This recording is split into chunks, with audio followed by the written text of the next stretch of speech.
Hi, this is Barb Crowley, and welcome to Metaphysics, A View Through the Veil. Karen Joy is on my show today, and this is again, I am so glad to have her back. A few years ago, it did a show together on her what was then her new book, Lost Soul, Wise Soul. And I was so impressed with that show and that book, I still tell people about it. Right. I was just blown away. But Karen does hypnosis and counseling sessions that help progress her clients toward a life of love and connection. She uses hypnosis, counseling, past life regression to help her clients open to love by transcending limiting beliefs, isolation, heartaches, and loss. She's written several books, including the one I mentioned, as well as Other Lives, Other Realms, and co-author of best-selling Wisdom of the Souls. But the Lost Soul, Wise Soul just Yeah. blew me away because we all, when we do past life regression, we're looking at, am I a queen? Am Right. I Cleopatra? And then Karen really introduced me to a lot of the lost souls where it was the ugliness of us, Yeah. and we all have it. We all have lifetimes with Yeah. that, Yeah. but it was a fascinating book. Even though it's been out a few years, everybody needs to read this book. But I want to know what's been going on with you since I saw you last. Yeah. Well, that was a few years ago. It So was, yeah. great to be with you again, Barb, because I think we've got a nice connection going Oh, here. I love it. Yeah. And so, yeah. So since then, the book came out. It was published by Llewellyn, which was great. Now, Llewellyn have let it go at the moment because the timing doesn't seem to be quite right. Like, not everybody's where you are and Mm, open to the darkness that's in that book. Like it's right, light. It's right. light ultimately, but it's talking about our dark path and how we go through those dark lives and come out of them, which of Hmm. course is my job. Like I have people come to see me and we go to a life, and yes, occasionally it's beautiful, it's light and Right, wonderful. right. Very rarely anybody famous. I think one or two people, but Yeah. not I they're say to people, we're all Joe Schmoes. yes. So it's not like that. People have these heavy lives where in a way they've got stuck or there's some reason why they've been taken back to that life. Hmm. And so, like, for example, I had a client just this last week, and she came into the experience and she's going down the stairs with her hands being held. And I thought, okay, she's going down the stairs with their hands being held. It must be the guides. It wasn't the guides. It was a past life. She was Oh, going down the stairs. Then she was laid on a sort of, oh, it wasn't actually, she said the word altar. She said, oh, I think it's an altar, and they were holding her feet and holding her hands, and she was very calm. Though one of the women behind, or young girls behind her, was screaming and panicking. She was being sacrificed. Her heart oh was my being. God. Her Oh my heart was God. being. And she Yeah. was calm, huh? She had good She drugs. she was calm. She said my bloodline. I was chosen from early, and she was brought up to know that this was her purpose. Well, Wow. I'm thinking to myself, what did her higher self have in mind when it planned a life like that? Yeah, Like yeah. this is like I've never had any that happen before, Right. even though I've had many people with very, very dark lives, and there's some of them are in that book, a lot of light lives too, I will mention. Hmm. But I was thinking, what's going on here? So that's what we explored that. And it was about being calm when you die. And she Oh, was. yeah. She was accepting. And so Wow. she knew she was going to die and she was accepting. And to make it very obvious how accepting she was, this other girl who they held her down and did the same thing. I said, so where are you now? You're dead. She knew she was dead. She said, Mm. I'm standing on the steps waiting for this other girl. And I said, so where's she? She said, and she was already dead, but her spirit was sitting on the floor. So we still maintain that sense that we're still a body. And she saw her as having a body, but she didn't have a body. It was a Right. spirit. She's sitting on the floor with her back to the wall, and she's crying and screaming and really upset. And so this is an interesting thing too. So if your listeners do start having dreams or experiences of lost souls, because a lot of souls get lost when they, like she's in a dark place. The one on the wall, she isn't going to go to the light. They can't get through to her. The angels can't get through to souls who are that dark. So if you die in pain or anger or all these, or shock, you can get stuck. So what do you do? And so I told her what to do. And this is what you always do. You just send energy, loving, calming energy to them. And you'll see that you'll watch them change, because she's on the planet, because us on the planet have got this lower vibration, we can connect. The angels can't connect with these lost souls, but we can. So wow. See, so this is why it has to be done from the earth. People on the earth. And so they're just sending love and light to her, love and calmness, love and light, and she eventually opens, went over. Yeah. Then the angels come in then and take them, or she was taking her up, and then they disappear. They disappear because they go to the level of vibration which is a match for them as they go up. So so I'm just explaining that book is about that, and my work is about that. Not everything. Like sometimes people have a beautiful life because that the guides want them to focus on that, but I don't tell them where to go. They go where they're taken. Right. And we did a past life where I was so stunned I was dead. I didn't know where to go, what to do, I found out I was dead because nobody noticed me. It was, and then I went back and I saw my body, and that's what confirmed I was dead. Dead. Well, I would have probably asked you, is it possible that you've died? I just asked You that. did. You finally, I kept saying, well, they're letting me leave. They don't seem to notice me. And finally you said, is it possible? And that's how I knew. Oh my God, I am dead. That's how I get them to realize that. And because a lot of people don't have religious beliefs now, there's a lot of atheist type views. Right. People are getting stuck. And that's too bad. Yeah. And you know what? The problem with that is it bleeds into your current life. So if you're stuck somewhere, like even just phobias, you're frightened of cliffs or heights or claustrophobia. Right. In my book, you will see there's so many people who are just stuck, like they died in a box because they were put in a box, or they died falling off a cliff or whatever. And they're still in that state. And it's bleeding into their current life. Well, it's bleeding in because they're meant to then heal it.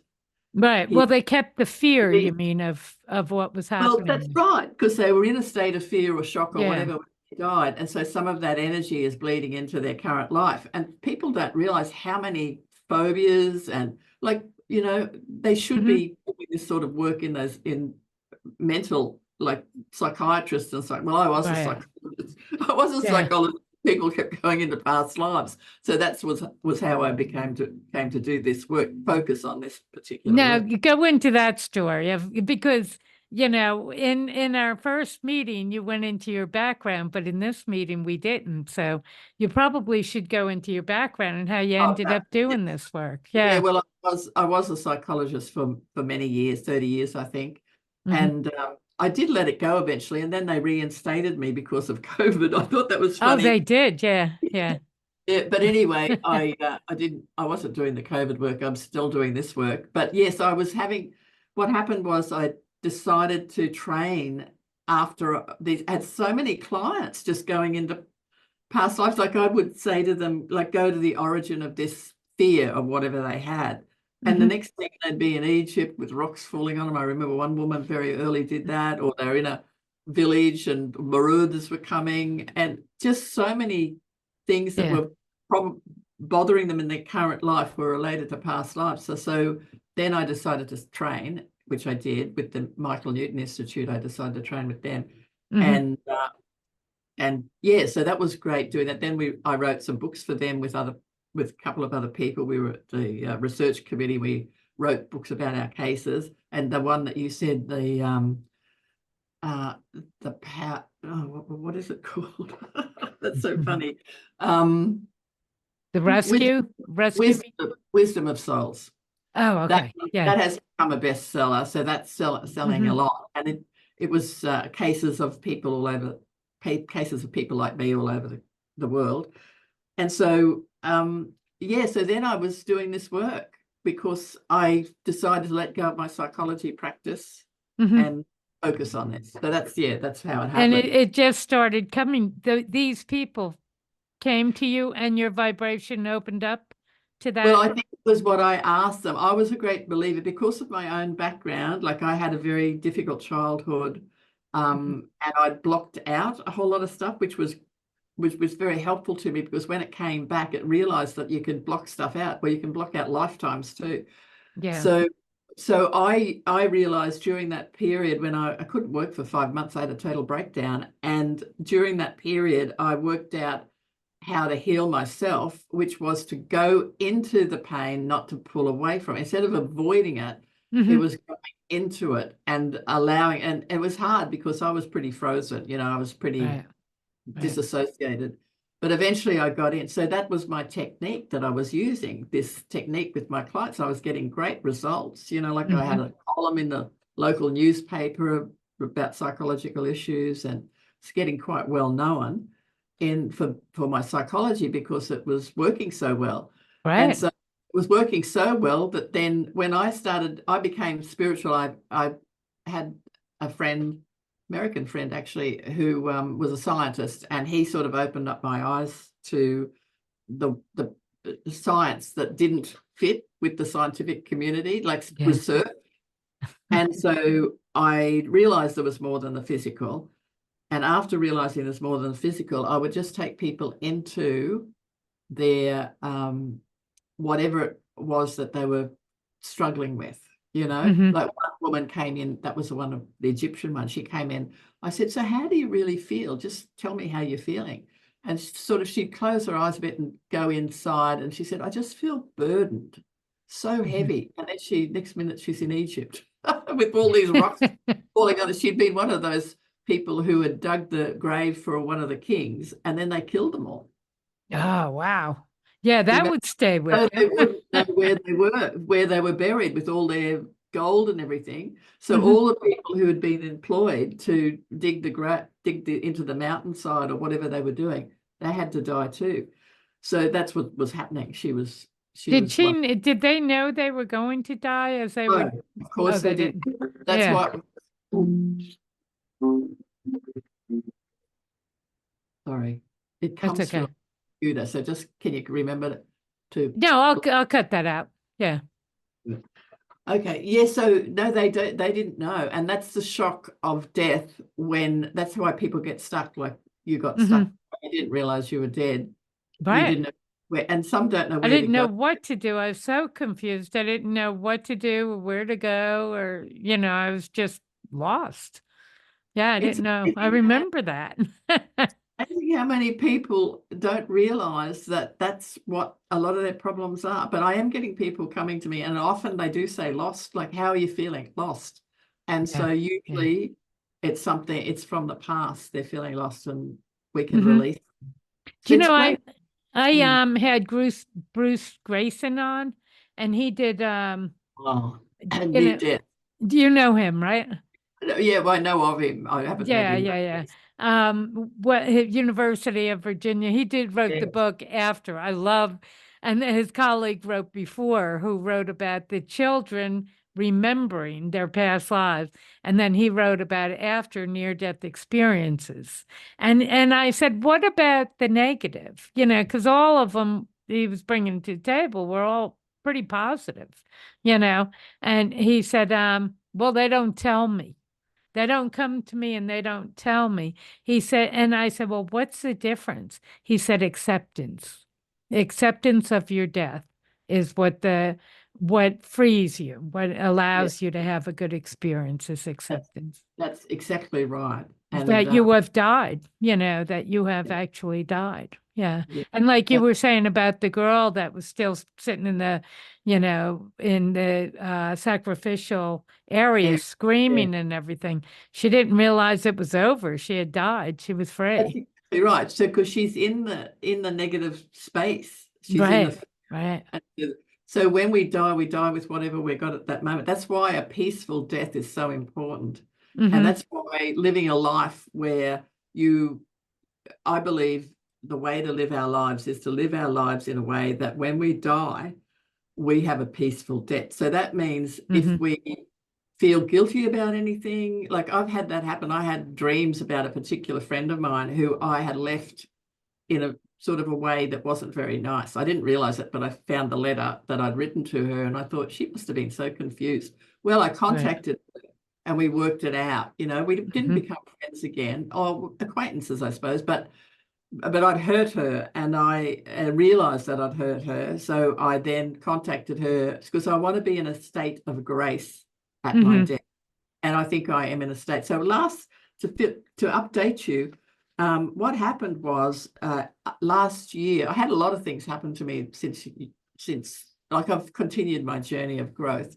And last year I went to America, May and June, which was fabulous. I visited my sister, of course, but friends, got a lot of friends in America, and they were just beautiful, staying with people. They were looked after me so well. Some of my colleagues, you know, so I went to Baltimore and Washington and up to Maine, friends there, and then Minneapolis or St. Paul, I think he lived in, and just a wonderful time. And came back and started doing my regressions again, which were going so well. Like I was just helping people. It was so easy, you know, they were just going straight in. So something had shifted in me already. And then suddenly on exactly today it's actually at 1 year today since I started to get terrible pain in my body, mainly my back. And I went to local hospital here. They sent me home the next day. They couldn't figure out what was going. Put up with pain for another week, then went down to the main hospital here, beautiful big hospital, and discovered that I had my whole aorta was in, like the doctor said, it's virtually in shreds. It wasn't, I would have been dead. So my teeth, I was having problems. So my teeth were loose, all sorts of things were happening to me. And he said, we've got to stent your whole aorta. And that took months, 3 operations. Wow, that's a lot. Yeah. 3. One of them was 9 hours. So they were very long operations. I did nearly die during that period because I had lost so much blood. And they didn't realize it. So that he said to me, I'm going to operate the next operation on you next week. And I said, I won't make it. And he looked a bit surprised, the surgeon, because he's a brilliant surgeon. And his eyes opened, you know, and he decided he wouldn't do it, but he was going away. So I had to wait longer for this operation. Yeah. Anyway, the thing is that they realized the problem and they gave me a transfusion and these other things. And I was okay again. But I was thinking, I'm out of here. Yeah, well, maybe it's my time, you know. But that had a big effect on me. And I did do a podcast on that because I do podcasts, as you know, Exploring Past Lives with Karen Joy, where I interview the people who've gone through the regressions. And I decided to do one on that's number 37, if anybody wants to know about what I went through. But it changed me. And it was amazing how much it changed me. So that's what's happened. Facing death like that, like where it's full on, because the doctor said, he said two risks with these operations we're doing. One is you die, and the second one is you become a paraplegic. Oh my God. Because when they stent, they have to cut off some of the arteries to the back. And so you know, if you break your back or the blood flow's not getting in the back, your legs, you can't use your legs. So he said that was the second. He said, we haven't had that happen. They don't do many of them, like they're very rare. It's the first one he did, but he seemed pretty confident and he did a good job. But there was 2 surgeons in that place. There was about 10 people in the operating room. Watching, yeah. And so they have to send all around the world to your specifications to see what stents they use. So they send, that's how they do it. They send out and ask all these manufacturers around the world, can you provide something useful for this patient, you know? So I had to wait for it for a few weeks, you know. And what did they have to have certain measurements or? Yeah, they do scans and things. And then, so the scans go overseas and then their technicians work out if they've got stents that will work. Mhm. So the stents, they looked quite dark coloured to me, but I don't know even what they're made of or anything. But my Yeah.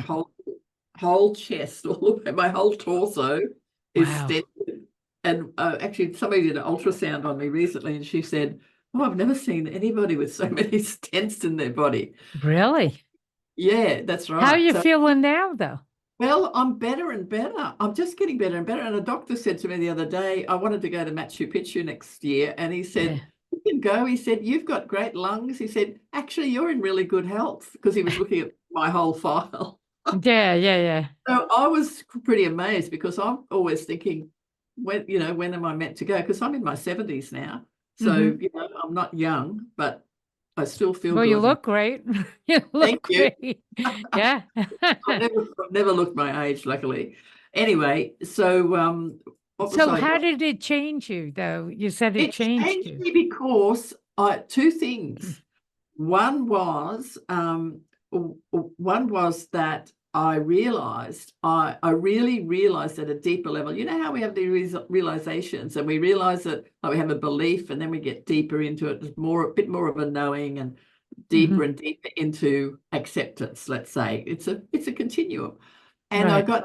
I really did understand that I am more than my physical body. Like, Yeah. because I'm having all these artificial things in me. I've already had my hips done, and I Hmm. thought, oh, but I'm still me, like, so when you have these things and you're still you start to realize that that's this physical thing isn't what I really am. So that Yeah. was. Then the second thing was, people were just lovely. Like, everybody was lovely to me and so nice. And because from my childhood, where I had parents who didn't know how to love, like my Mm. father actually abused me for years. And Wow. Yeah. it was a really hard thing for me to come to terms, because I loved him. I still love him. But, Sure. He's your you know, father. Yeah. yeah, it's a very And you hard thing. want him to be your father. You have That's an right. ideal of, And he lied to me, and he did all these things, and oh, that's a just shame. he was just a lost soul. But because of all of that, I carried this worthiness things which we carry to some degree. Hmm. And I don't know, I was just surrounded with so many loving people. And then when I was in recovery, I came home and I found this box. I thought, I'll go through a few old boxes, and I Yeah. found this box, and some people who don't contact me or didn't want anything to do with me anymore because of we didn't resonate anymore, but Hmm. they'd sent me cards. And so Wow. instead of thinking, oh, these people don't like me, they had sent me cards, and I had these old cards and saying how much they loved me and appreciated me. And so I just read so many of these old cards that I'd kept, which I didn't even remember I'd kept. And Hmm. I just thought, they love me. I'm Right. loved. And so somehow it dropped really deeply in with my guides and everything else that happened. That became a knowing too. So you had to let go of your old story Yeah, and look at the reality of, oh no, they do love me. they Yeah. love me. Whether they feel loving at the moment or not, at a deeper, it just got through that they all Yeah. love. Some of them were Yeah. relatives, some of them are friends. And, I just accepted it. I accepted they love me. So Hmm. I write that down nearly every day now. I am loved. I am loving. I am love. And Oh, that's, nice. Yeah. yeah, I just write it down every day, because I want to keep that close, because we live in a very difficult world at the moment. Very difficult. A Yeah. lot happening. In And fact, yeah, some of the things you said that you wanted to talk about was how crazy the world is. well, how dark it was, but it's changed, hasn't it? Just since I wrote that Mm. and sent that to you, it's changed now. Like, and America is a really important place. Right. So Yeah. no, the light will win this one. So with the battle between dark and light, like, the light is always going to win eventually. We just don't know when. Hmm. But it has to win. And you know why? You just have to think of this little experiment where you've got darkness, right? So it's nighttime and it's dark, very dark, and a house turns on the lights. Well, the lights in that house, if there's windows, they come out. The light Right. chases away the dark. And then if it's the opposite, and there's light outside, the light goes into the house. Like, say you've got a dark house, but the windows are open, the light goes into the house. the light always wins. It has to. Mm. Just the way the system's set up. Why are we in this battle? This, I mean, it's an epic battle, and it's so Hollywood in a way. It's so, extreme light and extreme dark. Well, I You think know? you're right about Hollywood at the moment, like because it is a virtual reality. Like we are in a virtual Mm, reality. We are more than our physical selves, and we come down here to play this game. And early in I was talking to my guides once, and I said, well, why? Why are we here doing all of this? It right. seems pretty pointless, like we've got this long How journey, dumb are we? I mean, this that's what I time think. How period. dumb are we? We're light already, and then we come down here and we get caught into the dark, into all these negative emotions and everything. And this is what the guide said to me: what else are you going to do? You're eternal. You're an eternal soul. What else are you going to do? And I thought, well, that's probably a good a good Right, reason to right. play a game, like play a game, because So they is say, it boredom then? well, you got to do something. And so expanding, because as you learn more and you get more knowing, because knowledge is it's a knowledge world. Like it's all about knowledge and discernment and discrimination and getting deeper and deeper and more subtle. Like you think about an artist, somebody who's a really good artist, they've got eyes that non-artists, they see things that Right. we see, and that's true with every great skill. Like somebody who plays the guitar brilliantly, Eric Clapton, Yeah. he I he can make music because right. he I knows have that had a niece explain it to me. I was she's an artist, and I was in a gallery with her, and I look at everything, think, I could do that. I could do that. And she said to me, but you can't think it. And I no, thought, whoa, there it is, the difference between an artist and a non-artist. You they're, can't think it. they're putting that energy into this discrimination, this seeing things that aren't easy to see. Hmm. And I know that's true, like even with a CAT scan, like a CT scan or whatever, doctors can read them, and you look at and try to read them the way they do. Right, right. You know what I Yeah, mean? Like yeah. there's skills here. So this is what we're doing. We're developing and we're getting more and more knowledge, and of course that a lot of that carries over. So that, and you can see that in the child prodigy, where Hmm. they're playing piano and whatever they're doing, they've experienced that in I'm going to previous. bring you back to the Lost Souls book, Yes, bring you me know? back to the schools. Yeah, because you talked in there about souls that would go get so far away from the light, and then their soul family. Somebody Yeah, would come and pull them back and try to that's get so through to true. pull it back. And that some of them never made it back, would say, dissolve me. Well, I don't know if one did. I've only Yeah, had one case like that. But he was confused and scattered. Like he wasn't, remember, the system is about getting order into it. So we've been, that look at America, that was getting very disordered. And what they right, want to do was get rid of the bureaucracy if they get in, and that will create right. tremendous, like anarchy and disorder. But we want to move towards order. So that was a soul who's just couldn't be sort of glued together, if you know what I mean. Hmm. Yeah, yeah. Nothing was lost, and he agreed to do it, but that's true. But yes, but we do get lost. And one of the things that people do to get them back is, like you said, the soul family, they'll play a role, like they'll work out. And it may take 1,000 years, because I had a client the other day and I said, can we know that? We wanted to said, oh, there's something here that we can't tell you. I said, why can't you tell us? They said, because it's still in play.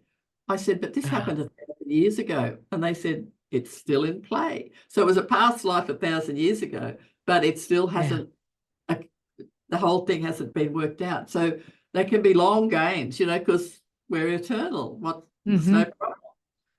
But yes, so we can definitely. And that client that I talked about, the one who was on the having a heart cut out, right? Having a what? The sacrifice, Oh, the having it sacrifice. out. Yeah, yeah. And I was My thinking, mind was still in the other book. Yeah. well, let's just go Yeah. to this is just a case I had last week. So Right. just think about that for a moment, that this, I was listening to her telling me this, and I'm thinking to myself, why would a higher self, like our soul self, decide to do a life like that? Right. And this is the reason, because she wants to be calm, really, really calm when she dies. Now, why would that be useful? Because if in that book there's a case where the guy was super, super dark and he came down, but he did opened up to love this child, right? That was in his life. I think it was his child or a child that was related to him. And so he was started to open up just a little bit. And he had been, so he's the darkest soul that I've ever come across, that particular guy. Amazing guy. He's an inventor, and he's amazing now. He's got a big company and making money, and like really amazing person. Helped me much too, because his case is in the book. But anyway, it was really dark. Actually, I think it was so dark I didn't put all of his case in the book. They wouldn't. You cleaned it up a little, huh? Yeah, that's right. But anyway, so what happened was this child was accused of being a witch in the past life, and she was burned at the stake. And while she was burning, she was just calm. Wow. And that also in one of my lives where I was killing children. I know it's hard to believe, but there was a reason why that happened. And there was a child eventually who was, like somebody's doing something terrible to you, and that child is looking at you with love. That's what you said when you were saying the soul family comes back. It comes to pull you back, to break through. What I'm saying, that is very hard to, that's very hard to deal with. Like, you can't do what you were doing anymore. You can't. I was still selfish in that life. I was still selfish. I was worried about me, not anybody else. But I stopped doing what I was doing, which was a curse. I said, I'll never love children again. It's a curse thing. But anyway, if anybody wants to know that, they can go back to that earlier podcast that I did with you. Right.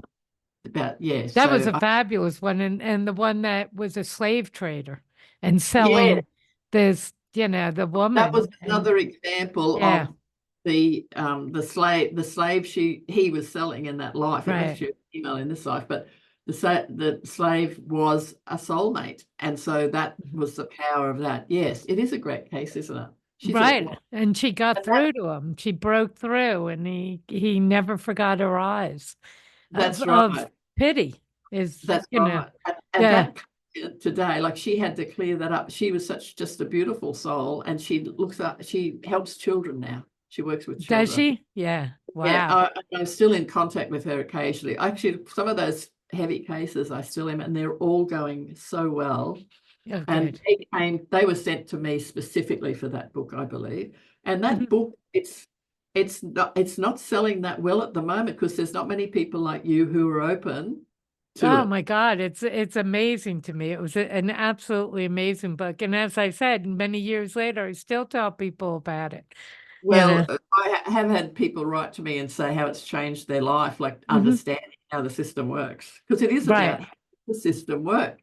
Why are we here? What are we doing? Why was all this suffering in the world? It's about that. So I'm hoping that eventually, at the moment, the publisher has pulled it off, decided that it's not selling well enough. And so my husband and I are going to self-publish it, but we're still got to relaunch it at the moment. So it's a bit hard to get at the moment. It is in audio book, though. It's online on an audio book, Lost Soul, Wise Soul.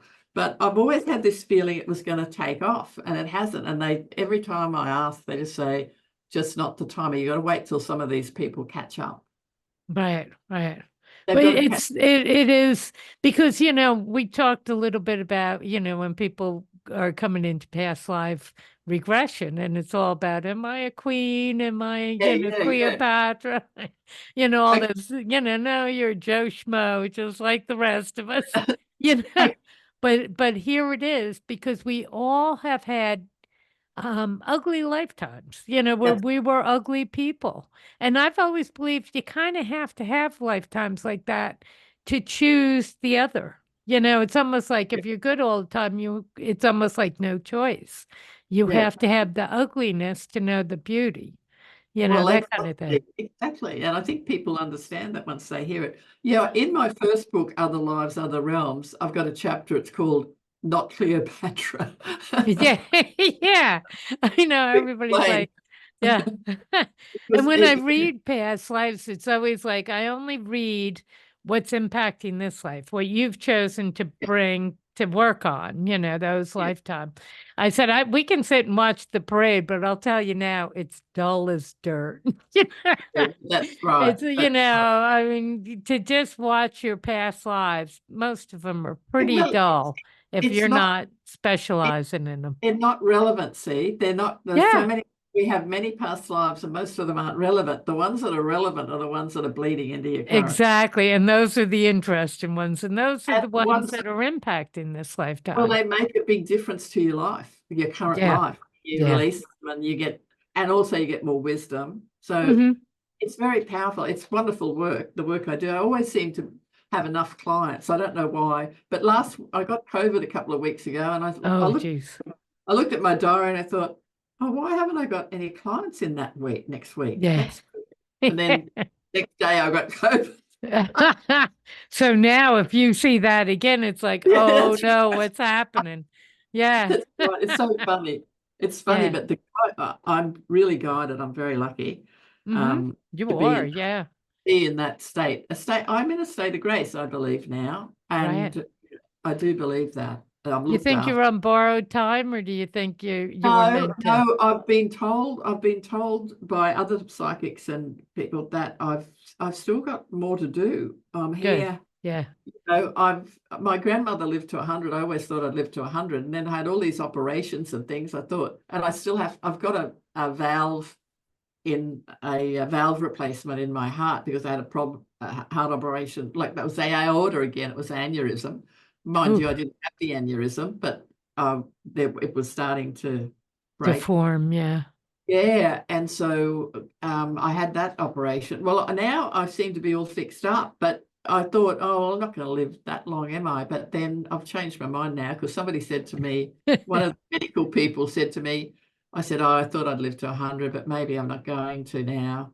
And she said, but don't you realize that you're not going to wear out like other people because you've got all these, Well, that's true. Yeah, you're now the biology. You've got the yeah, biology of she said plastic, it right? might actually help you get to, Yeah. to get.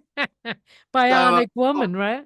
that's right, I'm bionic. So I just stopped worrying about that. And, don't fear death anyway, of course. And we know from those near-death experiences that Grayson does, Right. or that's written about, that people don't want to come back.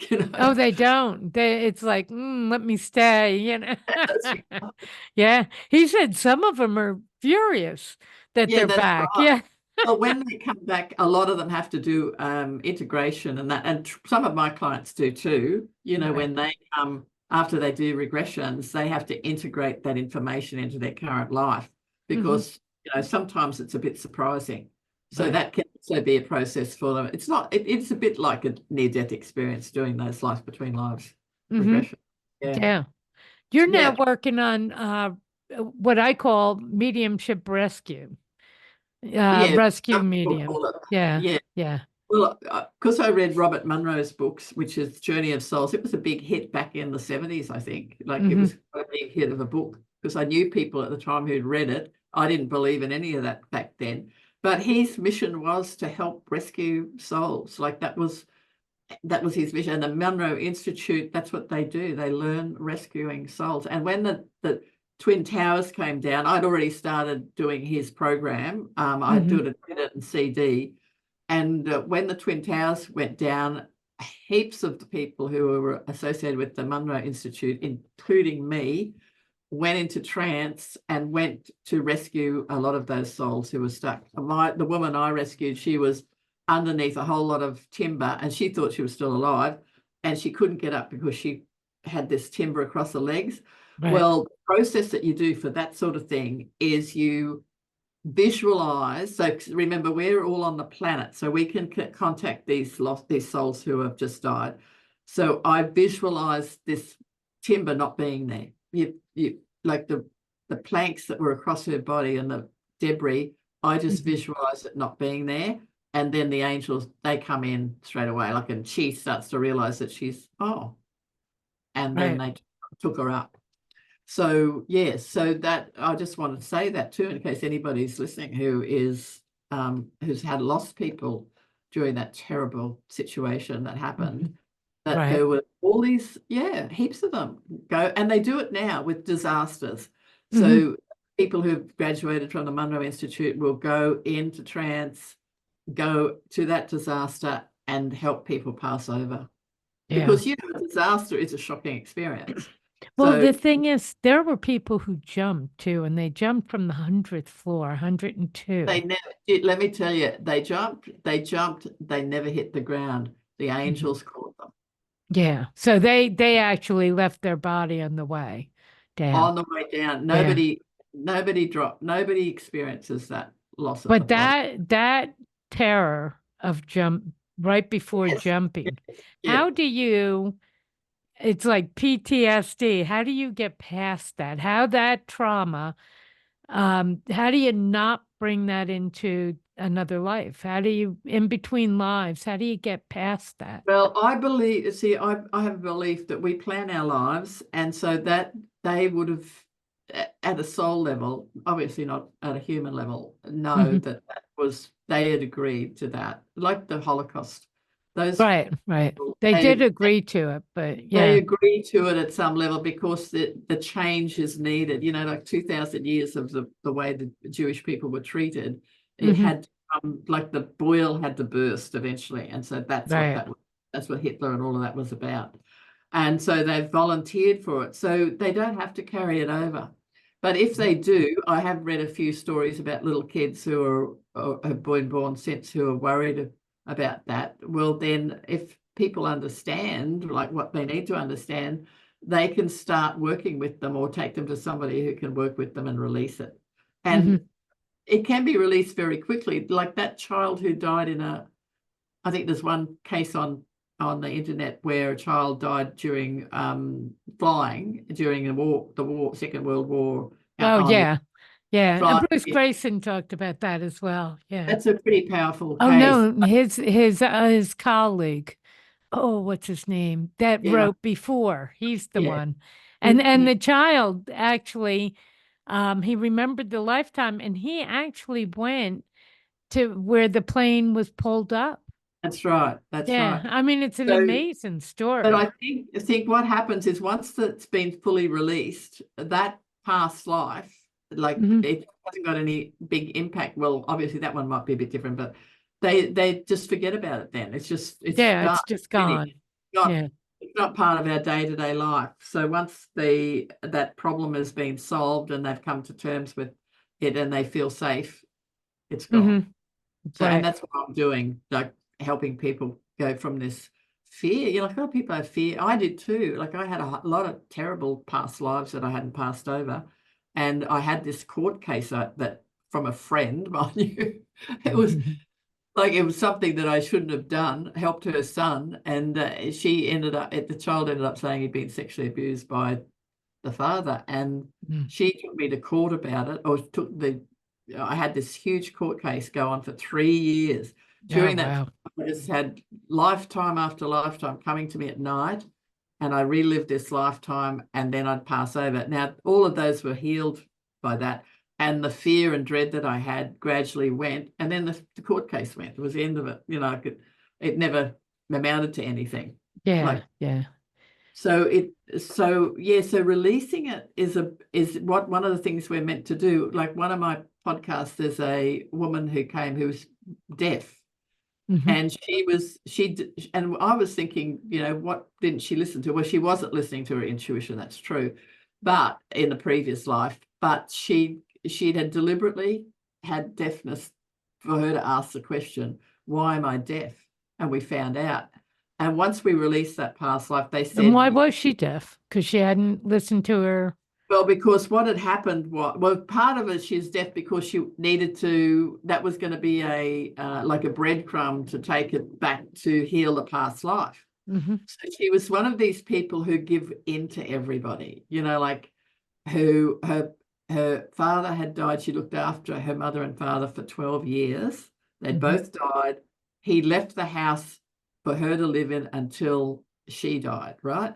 And it would only be split between the three siblings after, when she didn't want to live there anymore. And these two siblings of hers were working on her to get her to sell the house and not live in the house, right? And she was just one of these people who give in. So in the past life, what had happened, she was working in a convent, and the priest was sexually abusing her. And the nuns, so she wasn't a nun, she was a serving girl working there, like a servant. And she got pregnant. And so what's she going to do? And she said, I took the easy way out. That was her words. I took the easy way out. And I said, what was that? She went to the railway station and threw herself under a train. Oh my God. Oh, yeah. She believed that was the easy way out because she thought she knew that the nuns wouldn't believe her. She said the priest is pregnant. And if she's pregnant, then she's dirt, in those days. Right. So that was her thing. She took the easy way out. And so now she's got these siblings, and easy to take the easy way out, which is to her detriment. So she didn't have that balance between service to self and service to others. And so the deafness was to alert her that there was something she needed to hear, so she, in a current life, the guide said, your deafness, because she was worried because she didn't want to have a cochlear implant, and the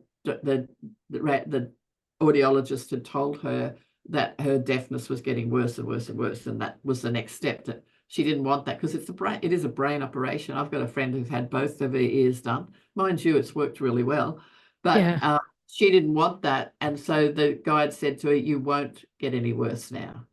Your deafness won't get worse. So she could hear a little bit. She wasn't completely. She had a hearing aid. She was fine in the regression. She was okay. Oh, she was really? Worried. Wow. Yeah, she was okay, because she had hearing aids, but she was worried because it's going to get worse. So the guide said after we cleared that up, and as long as she was able to stand up for herself, she's learned. She said it was really hard. She said it was really hard for her to stand up. Like, it was a deeply ingrained habit over many lifetimes of the strategy for staying safe in the world was to give in, like the easy way out. And so that had been there for so long that she said it was really hard to stand up to her brother. She said it was so hard, but she did it. Good for her. Yeah. Now, if she hadn't come to you for the, regression, could she have done it? Well, I don't think so, because it was only when she understood how important it was that she stand up for herself. Because, her thing was be kind, be nice. Like, she had all these rationalizations, which we do. Right. Our strategy. Be a good person. Yeah. But whatever our strategy is, we have a reason. Like, even I've had people who've been alcoholics for years and years. That's their strategy, to drink, just to sleep and drink. They find that really hard. Like, I just feel for them. My father was an alcoholic. They really find it hard that strategy. We're very habitual, which is good in some ways and bad in others. Like, you can play the piano from one lifetime to another or whatever, but if you're an alcoholic, you're also going to find it really hard not to drink, because that's strategy.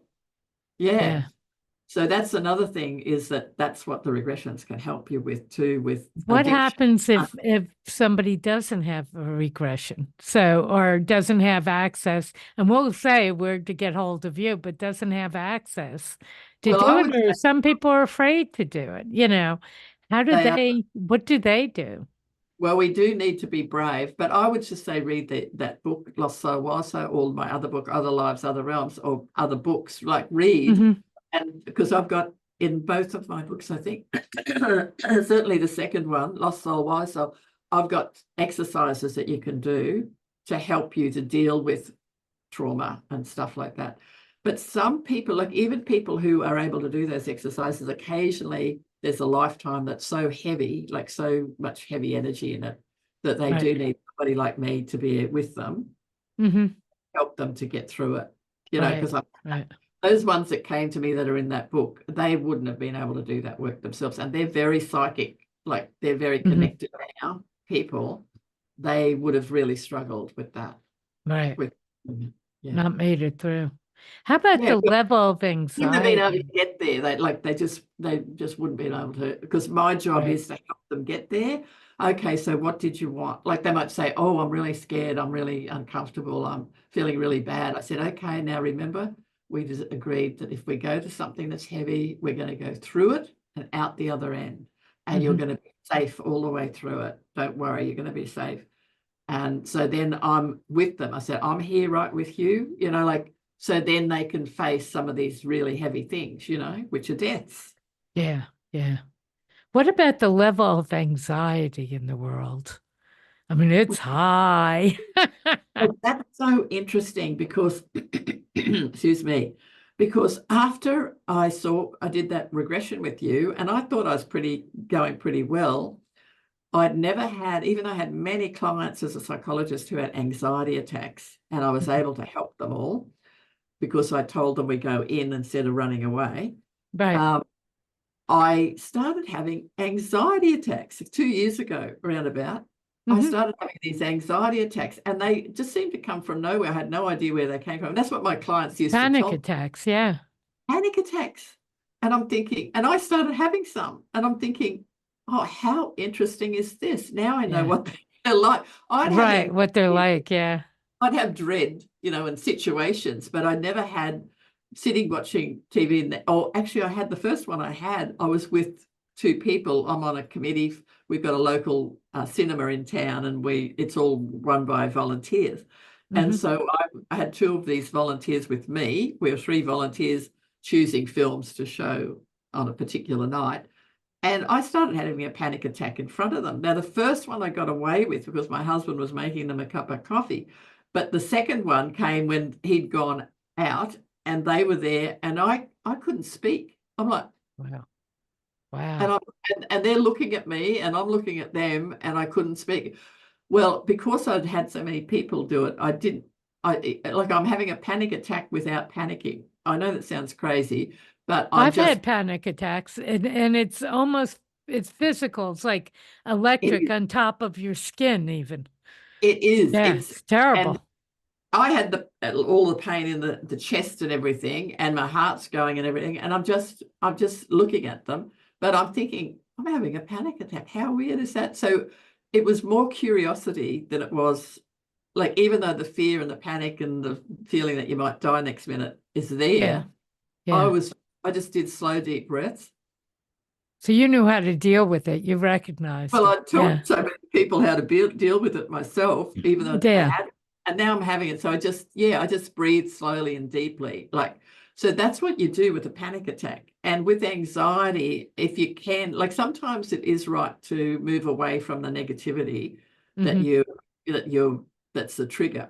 But just breathing through it, slow, deep breaths is the secret. And that's what we do in the regressions when people are compl- facing Right. something really dreadful. So if you can learn to teach yourself, I just taught people to do that. I'd get them to have a panic attack in front of me, like Hmm. that. I'd say, "What's happening?" Or "What are you frightened of?" And that's why they ended up going into past lives too. Yeah. Anyway, Yeah. so what's happening for you? And then I'd be with them saying, "Just keep breathing." Like so they could hear my voice, breathe through it, and then they'd have them at home and they'd start doing that. So they just taught themselves to do that. So I Hmm. had about, I don't know, over that next few months, I had about 9 panic attacks just coming on me, and I just breathed through them.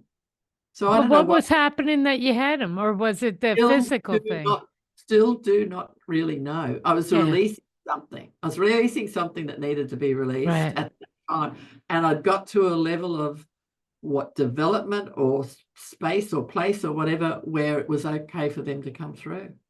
So Do you think more people's past lives are coming to the surface oh more? yeah, Yeah. definitely. Well, And people like that. why? Yeah. Yeah, so remember, a lot of mediums and stuff do the work for them, but with me, you come to see me, you're doing the work, you're going Hmm. into the trance, you're going into the past life, and it just seems to be pretty easy for people to go in these days. Right. It's- And It's at a high level. It's not so far away. it's not so far like a view through the veil is the veil is thinner. Yeah. Yeah. So it's easier for the people to go through. So it's quite, but I do ask, I always say to, well, I think that's on my website, but I say if you feel like you're meant to come, and sometimes people will put it off and it'll just keep coming up for them. They're meant to come and see me. You know, like if you're meant to see me, you'll get the sense that you're meant to see me. Right, right. And that means I've said to the guides, send the people to me who I can help. Mm-hmm. Let's say that, send people to me who I can help. So I trust people write to me and saying, I'm thinking about, had one just the other day from Vermont and was asking about if she should come. And I said, if you feel that you should come to me, then I trust that the guides are sending you to me. So it should go, so the regression should go fine. And I help them set them up so that they realize it's all about trust. It's not about going for some specific thing. It's about allowing whatever is coming to you to go with that. Just sort of help them, you know, to get through it. Right, right. Yeah. So I give them a bit of homework too, to do before they come to help them To calm themselves down. yeah. So just Yeah. Zoom seems to be just as easy to do as it is, but in person, it's quite amazing. That's the Mm-hmm. thing. And I've got friends in America who are also doing the work, and one of them, where is she? She's in Alabama. She does it by Zoom. She said, just decided to do everything by Zoom, and it works fine. Yeah, that's one of the people who wrote the other books for the Newton Institute. Yeah. So Zoom has opened up everything, really. You know, it has, in a way, pandemic has opened up everything. Exactly. See, like everything happens for a reason. I write that in my little book every day. Everything that happens for a reason, good reason. There's a good reason. Might seem terrible, but there's a reason why it's happening. And the other thing I say is I'm always taken care of. So I suggest that to your listeners. Like you just say that or write that down every day. I'm always taken care of. Everything that happens is happening for a reason. And the other one is I'm loved, I'm loving, I'm loved. And if you keep saying that, that helps to keep you on track. And keep the calmness. That's it. You know, like it'll pop into your mind. The guides will pop it into your mind when you think, oh my God, what's going on there? Like everything's happening for a reason. Right. Well, you know what? We've gone over, as I often do. Yeah. It's always great to talk to you. So I want you to tell everybody where they can get hold of you and your books. And I certainly hope Lost Soul, Wise Souls are getting back out there because that is a fabulous book. It'll get out there. It'll be available on the platforms, you know, Amazon, all the other ones pretty soon. Right, good. Not, in hard copy and Kindle at the moment, it's not available, but it will be pretty quickly. And I'm hoping that people start to, because there isn't any books just like that. No, there isn't any book like that. And it was so powerful. As I said, 2 years, 3 years later, I still talk about it. And I talk to people weekly. And that book is still like up there. Well, and you're doing it on your show, so that's helping as well, which is great. Yeah, so to contact me, is the best thing is my website. I've had a bit of trouble with I'm going to put another email there. I'll put that there soon.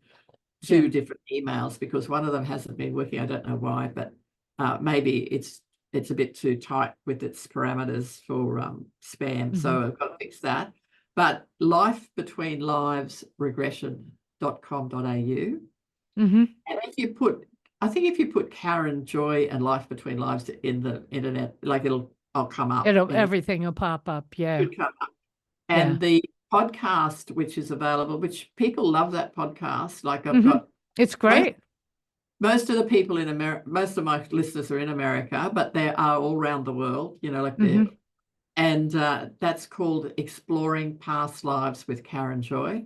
Yeah. And so it's me interviewing the people who've had the past life, why they went to have it, what happened in the past life, and how it's affected their current life. Right. So it's pretty helpful for people who are thinking about should they do anything. And so that's one. And Karen, the other one, I'll give you the other email that I've got. If you want to contact me, Karen Joy Demack, DEMACK @gmail.com. No, good. Yeah. So Gmail, just @gmail.com, Karen Joy Demack, DEMACK. So that's my name. I call myself Karen Joy with the business, and that was my name. And I never liked Joy. I never liked that Oh, name. really? It took me a long I've time. only known you as Karen Joy. Joy. Well, it's taken me a long time Yeah, to, what would you say, step into that to accept name, it. Yeah. to accept Yeah, and to be joyful. And that, yeah. of course, is my purpose this life, to be joyful and to spread joy. And Hmm. I love the fact that those two people, Carmela and Waltz, are talking about joy and light and love, like, and Right. talking about neighborliness and everything, like all those beautiful, positive things that we really want to live in a world that is more like that. And certainly that's looking forward and not backwards. It's looking forward. Yeah. So yeah, so so that's how to get to me. Karen Joy Demack is probably at gmail.com is fine. And Hmm. I've noticed some people are putting that in. I think that's because my podcast must come up with that, maybe. Like some. I don't really remember what it comes up with. I just put in Karen Joy. I went to podcasts and put in Karen Joy and got your podcast Oh, easily. did you? Oh, So did you? yeah. Yeah. Okay, well, that's good to know too. It makes it easy Yeah. for me to get Yeah, to because it. I didn't know the name. I just put in Karen Joy and you Yeah. popped right up. Okay. Yeah, Okay, it that's was good. great. It was great. Well, Okay, but it's great thanks talking so to much you. for being on. I love it. I love talking to you and I love hearing about what you're doing and the people that you're doing it with. Yeah, it's Yeah, fabulous. it's interesting. So maybe another 3 years we'll do another one. Yeah, yeah. I hope to talk to you earlier than that. Okay. I know. And I hope your health is good. You should Oh, be thank good you. now. Yeah, so that's good too. Yeah. So thanks for being on. Thank you. Bye bye. I